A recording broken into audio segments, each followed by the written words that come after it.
요한복음 5장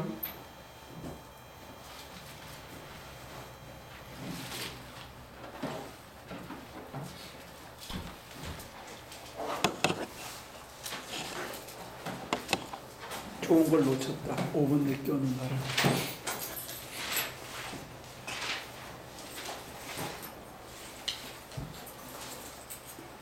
자, 누가 요한복음 5장 읽어보시겠습니까? 1절부터 10절까지.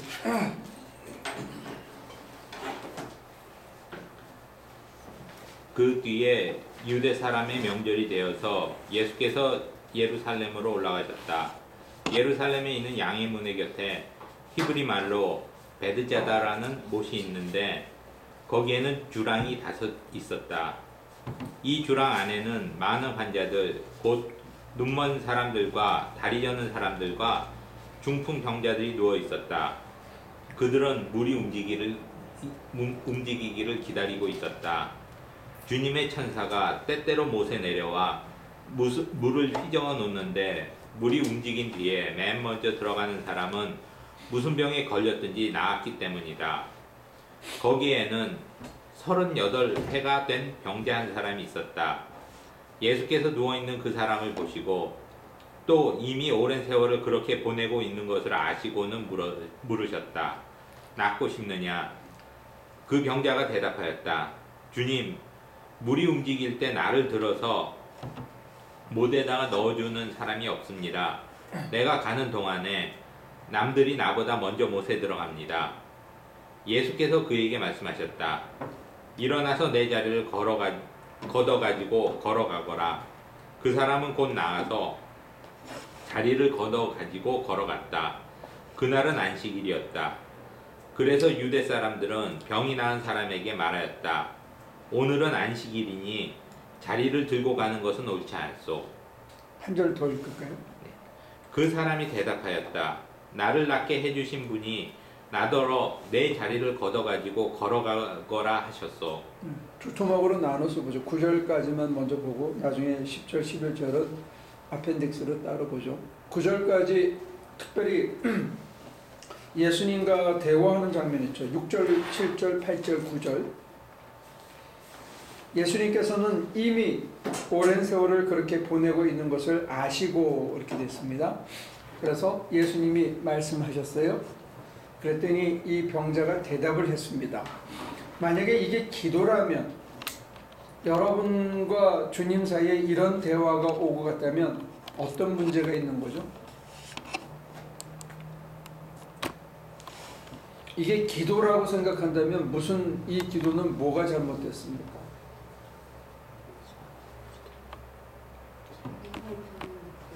네? 자기 형편에 묶여있다. 서원 기도. 이 기도는 뭐가 잘못됐죠?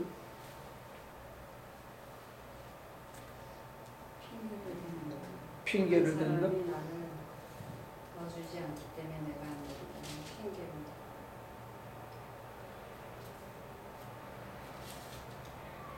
딴 사람이 나를 못에 넣어주지 않아서 내가 안 낳고 이렇게 누워있다. 핑계를 대고 있다. 이렇게. 여러분들이 보시기에 다른 이유는 없습니까? 이게 만약에 기도라 그러면 이게 왜 잘못된 기도라고 얘기하는가? 주님이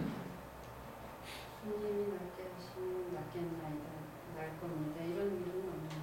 주님이 낫게 하시면 낫겠나이다 하는 믿음이 없다. 다른 분들은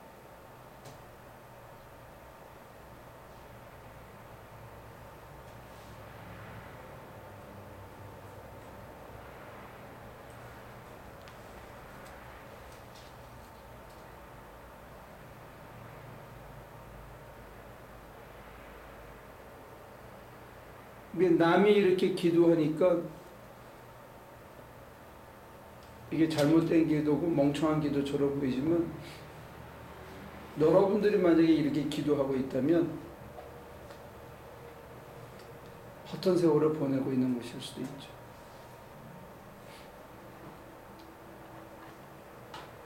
보통 이제 우리를 표현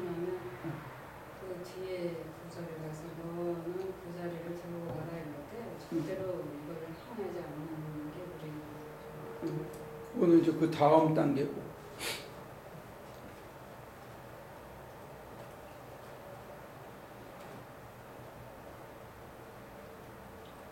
제가 왜 이 기도가 잘못됐다고 말하는 것 같아요?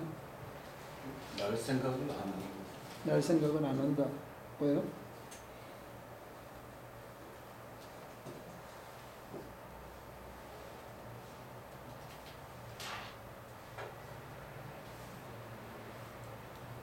날 생각을 했으면은 38년 그 자리에 안 있었겠죠. 38년씩이나 있었다고 보기는 어렵지만 상당히 오래 거기 있었던 것 같죠. 그죠? 그렇다 보니까 오랜 세월 그렇게 보내고 있다 그랬으니까 그 38년 내내 있었다고 보기는 좀 어렵지만 자우지간 병 걸린 지 38년이 됐는데 38년 동안 있었는지 아니면 몇 년을 있었는지 몇 달을 있었는지 몰라도 그게 편한 거죠.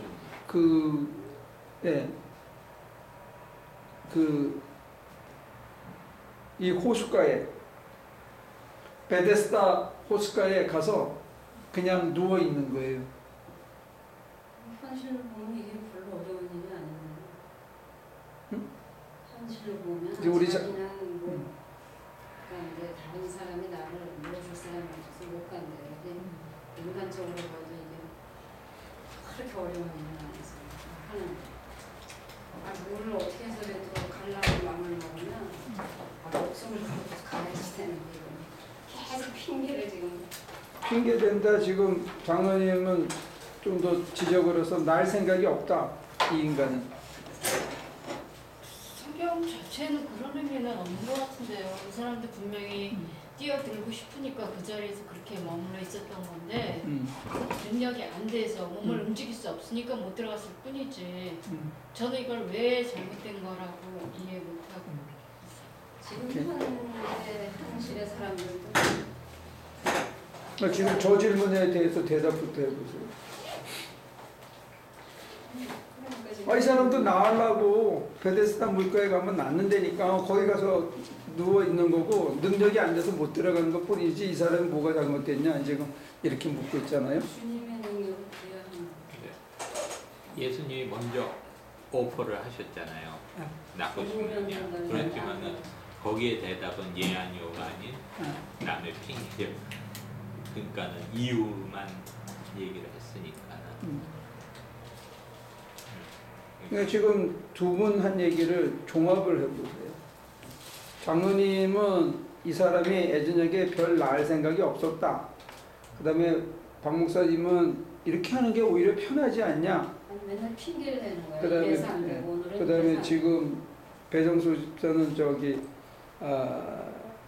예수님이 낫기를 원하냐? 그러면 예스가 노가만 대답하면 되는데 구구절절히 이유가 많다. 이 사람이 진짜 전도사님 대답을 만약에 한다면은 정말 낳고 싶으면은 그 옆에 이렇게 바로 옆에 가 있어야지. 누가 이렇게 데려다 줄 만한 거리에 가서 있으면서 쟤네가 먼저 들어가니까 안 된다면은 그건 진짜 먼저 뛰어들어가면 난다면 바로 옆에 여기 있다가 푹 빠져야지 그냥. 그거는 목사님 말씀하시는 대로 누구를 배신하는 거예요. 상상을 엉뚱하게 하는 거지. 이 사람은 뛰어갈 발이 없는 사람일 수도 있는 거고. 그것도 지금 상상 아니에요 그러면? 보통 근데 그렇게 추측하죠. 아니 뛰어갈지도 못할 건데 왜 거기 가 있어? 그게 거기 오랫동안 매번 천사가 휘저을 때 들어간 사람은 났어. 그러면 몇 번 봤을 거 아니요. 자기 왜 거기 왜 있어? 자기는 안 되는 거를. 근데 현실적인 시가 들어서 넣어줄 수 있어. 운동할 때. 그러니까 진짜 원하면은 여기 데려다 달라고 탁 차달라는 될 거 아니야 누구 와서 진짜 낳고 싶으면은. 이 문제를 끌어다가 요새 현실로 얘기하면 기도인데 목사님 이렇게 하면은 기도하면 이게 된다. 기도하면 된다 이러는데 늘 기도 안 하면 이거하고 뭐 제가 볼 때 하면서 다른 거뭐 빨간색 핑계가 있어요. 오늘은 뭐 이런 거 오늘은 저랬어. 아니 핑계라는 것보다는 어떤 면에서는 이렇게 교육을 받고 이렇게 그런 고정관념을 갖고 있는 거예요. 이 사람이. 아니 여기 하면 낫는다. 그러니까 급하니까 갔어. 그러면 거기까지는 낫는다 그러니까 간 것까지는 좋다 이거야, 그지? 근데 3번, 4번 안 되면 방법을 바꿔야지. 어차피 혼자서 이렇게 누워 있어가지고는 어떤 놈이 자기를 집어넣어주기 전에는 자기는 이미 틀린 거야. 그 방법은 안 맞는 거라고. 그 기도 방법 자체가. 물이 동하기를 바라는 기도 방법은 자기한테는 안 맞는 거야. 안 맞는 방법을 몇 년째 하고 있는 거예요. 안 되면 방법을 바꿔야 될 거 아니에요.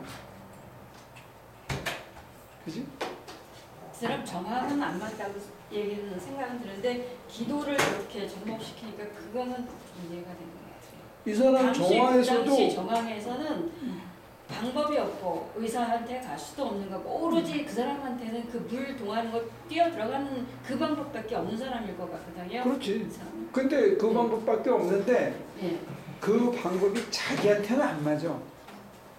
눈먼 놈한테는 맞고 귀머거리한테는 맞고 심지어 나병 환자한테도 맞는데 이게 만약에 이 전제가 왜냐면 이게 이제 그 설명이 안 되니까 그 안에 후대 첨가 부분이 들어가서 제일 먼저 들어가면 낫는다 이게 들어간 거라고.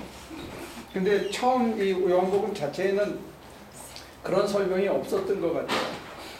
근데 이제 그렇게 해서 이제 부연 설명을 하는 건데 부연 설명이 있는 우리가 가진 복음서를 가지고 이해를 한다면 자기한테는 안 맞는 기도야 이게. 자기한테는 치유법이 안 돼. 중풍병자한테는 제일 먼저 뛰어들어가서 얻을 수 있는 행운이 찾아오질 않아.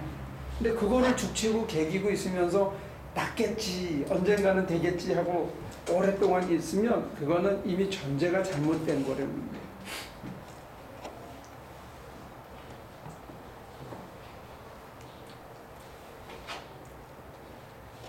이걸 만약에 기도나 좁혀서 기도나 아니면 일반적인 신앙생활로 적용을 한다면 우리가 이거 아닌데 이거 나는 안 되는데 하면서 계속하는 신앙생활의 행태가 있다는 거예요.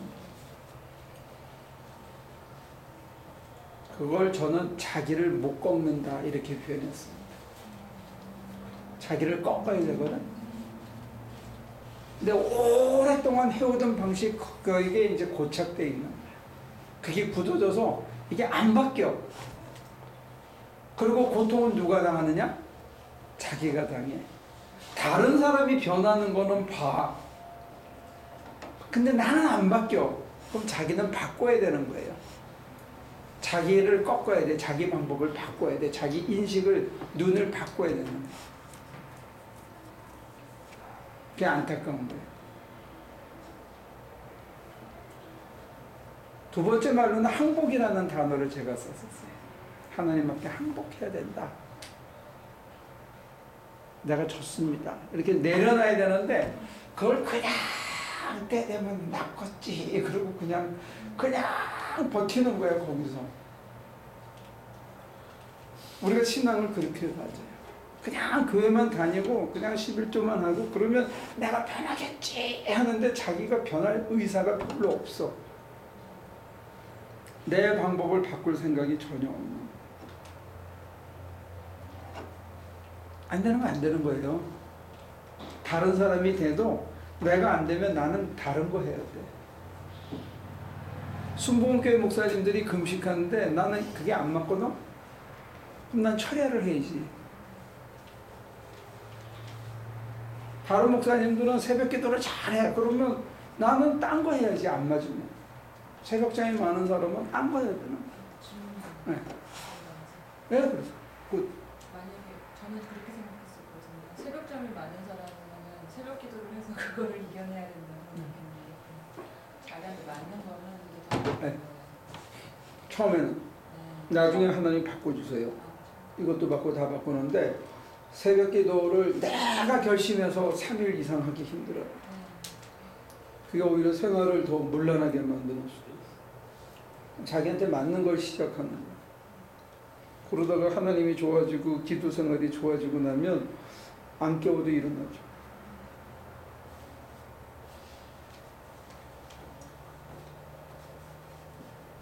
그리고 신학적인 의식도 마찬가지예요. 조전도서 같은 경우는 리버럴의 그 할례를 많이 받았거나 그러면 이제는 그게 안 맥히면 컨설티브한 쪽 책도 읽어봐야 돼. 성령 충만한 쪽에 그것도 읽어봐야 돼. 반대쪽도 봐야 되는 거야. 신학도 성경을 다양한 사람들이 다양하게 해석해놓고 이 눈을 통해서도 하나님을 체험한 사람들이고 저 눈을 통해서도 하나님을 체험한 사람들이거든. 근데 우리는 한쪽에 쏠려서 보는 경향이 있어. 이게 안 맥히면 이제는 반대쪽을 봐야 된다. 신비주의라든지 펀더멘탈리즘이라든지 이쪽에 사람들이 갖고 있는 그 진한 신학의 고백도 우리가 볼 수 있어야 돼. 그러니까 이쪽에만 한쪽에 너무 쏠려 있어요. 한국 교회는 이쪽에 쏠려 있는데 조전도서는 이쪽에 쏠려 있어. 이게 우리 신앙을 한쪽으로 쏠리게 만들어. 신학의 틀도 마찬가지. 내 고집, 내가 살아오던 방법, 특별히 여러분들이 안 꺾이는 것 중에 하나가 과거의 기억들.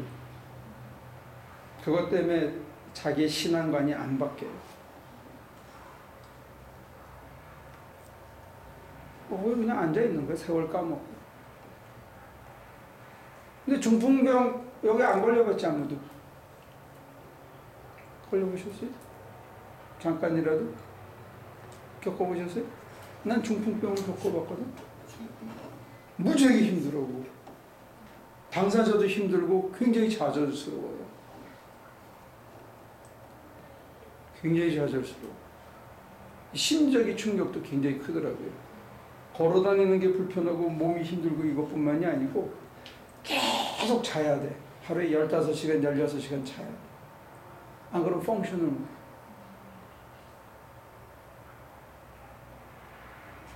근데 이 사람 이거 38년씩이나 엄청 찔긴 사람에게 진짜 중풍병을 38년 했으면 극심한 경우는 대소변을 남이 받아줘야 되거든요. 이필재 목사님 사모님을 10년 동안 수발했대요, 남편이. 자기 사모. 그거 뭐 보통 사람이 할 수 있는 건 아니에요. 이게 이제 전제입니다. 우리가 기도 생활을 하면서 신앙 생활을 하면서 내 방식을 고집을 해서 나한테 전혀 유익이 안 되는 방식을 끝까지 고집하면서 자기는 신앙 생활을 하고 있고 뭔가 행운이 찾아올 거라고 기대하면서 보내는 그런 수가 있다. 그러니까 안 꺾여. 굉장히 항복을 안 해. 그리고 과거를 그냥 붙잡고 그냥 그거 끌안고 사는 거. 그 못나. 어떤 때는 그 과거가 많이 보이고 그게 나쁘다는 거 알면서도 그 과거를 탐닉하는 거예요. 또 되풀이하고 내가 이러면 안 되는데 그리고 또 되풀이하고 내가 왜 이러지? 나 이러면 안 되는데 이걸 되풀이하는 거예요. 이걸 탐닉이라고 해요. 과거의 종살이를 하고 있어요. 정도의 차이지만 또 종류의 차이지만 많은 사람들이 과거에 얽매여 있어요.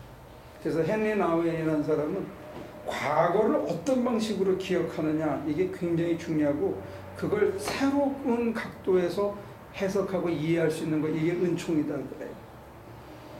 과거의 실패가 나로 오늘 내가 정말 하나님에게 은혜롭게 살 수 있는 그런 걸로 재해석될 수 있으면 내가 다시는 그렇게 하지 않고 오히려 지금을 내가 그때 실패한 게 그 사람하고 원수지지 않고 그 사람이 있어서 내가 이 자리에 있었으니까 그 사람이 용서가 되는 거야. 그럼 과거로부터 내가 자유로워진 거예요. 그래서 그 사람을 떠올렸는데도 하나도 안 미워.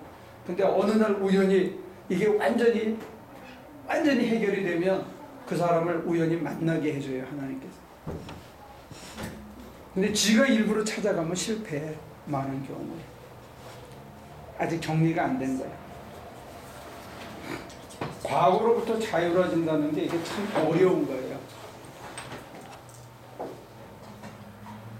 자, 꺾는 거 잘 안 되죠, 그죠? 항복하는 거 잘 안 되죠? 과거에 얽매여 있는 것으로부터 자유로워하는 거 이거 다 안 돼요. 그러다가 38년이라는 긴 세월을 보내는 거예요. 게다가 은혜 받을 장소에 가까이 가가지고도 은혜를 못 받아. 근데 그거는 자기하고 안 맞는 데 가야 돼.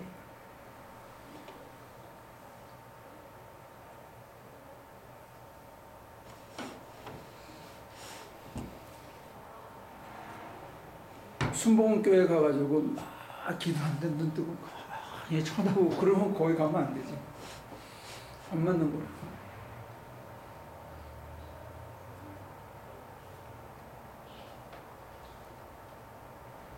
우리도 마찬가지. 자, 이 부분 이해가 됩니까? 넘어갈까요? 질문. 여러분들 신앙생활이나 기도생활에 이렇게 하는 부분이 있는지를 스스로 살펴보시라고. 네, 질문. 질문은 아니고 그때 청방 오셨을 때 목사님이 저한테 주신 말씀이 이거였거든요. 근데 저는 여기서 딱 두 가지가 마음속에 깊이 남았어요. 낳고 싶으냐. 그 말이 너 정말 절실하게 네 공허장에서 벗어나고 싶냐? 정말 절실한 거야? 그걸로 받아들였거든요. 그랬고 그 다음에 일어나서 네 자리를 걷어가지고 걸어가라. 물론 꺾이는 거 맞는데요. 너 정말 내 말 한마디를 믿을 수 있어? 근데 그걸 진짜 못 일어나고 계속 주저앉고 그러니까 하나님 외에 모든 것을 믿고 있더라고요. 약을 믿고 내 딸을 믿고 주변을 믿고 그래서 그걸 하나씩 걸어가는 근데 그게 정말 제 힘으로는 안 됐어요. 그래서 그거를 정말 1년 동안 내내 붙잡고 해서 저는 이 낳고 싶으냐 거기에 그 절실함이 상당히 저를 많이 끌어줬었던 것 같거든요. 그러면 이 얘기가 자연스럽게 넘어가는데 낳고자 하느냐 하는데 우리는 낳고 싶지 않은 사람들이 상당히 있어요. 그걸 탐닉이라고 그래요. 과거에 얽매여 있는 거기에서부터 베네핏이 있어요. 심리적인 베네핏이. 과거의 습관을 극복하지 않고 그냥 거기에 맴돌고 있는 그것이 나로 덜 고통스럽게 해줘요. 무슨 고통이 따라오느냐? 내 자리를 들고 걸어가는 고통이 찾아와요. 누워있는 게 편한 거예요. 달콤한 거예요. 재밌는 거예요. 짜릿한 거예요. 죄의식은 찾아와요. 그렇지만 그게 달콤하기 때문에 그걸 되풀이하는 거예요.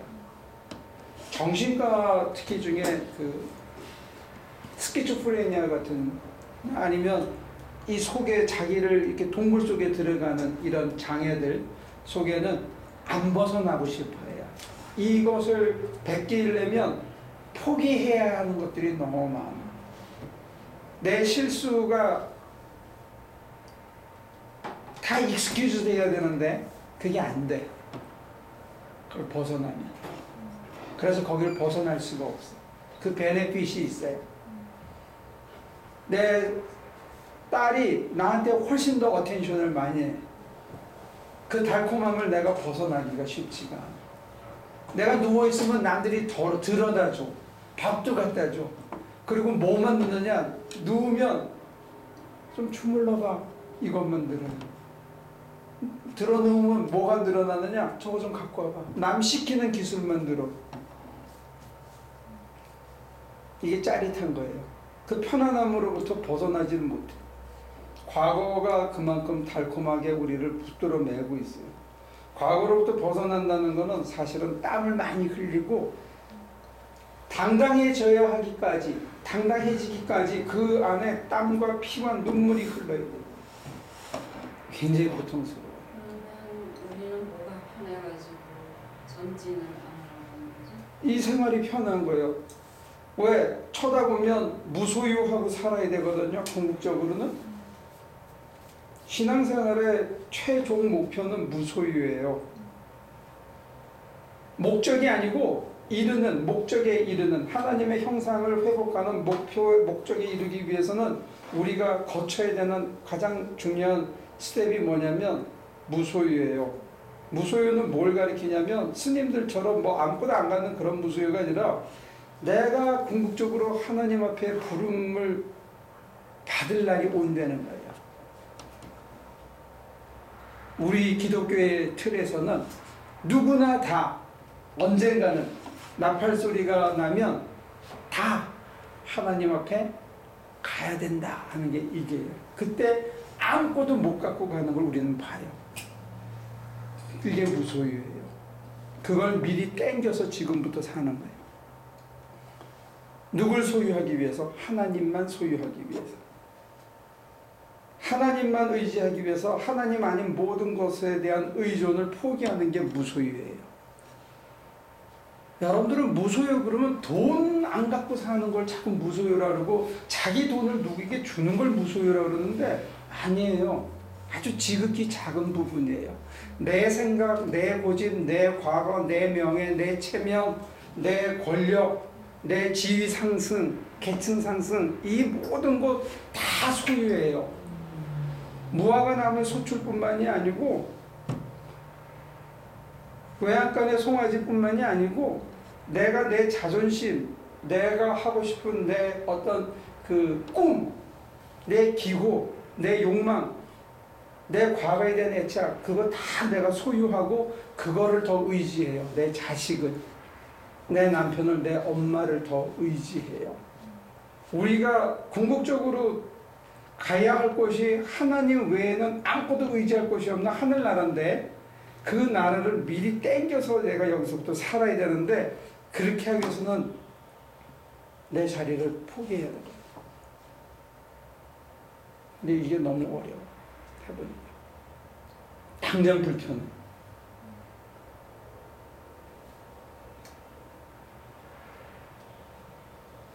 남이 입던 것을 전혀 불편하지 않게 심리적으로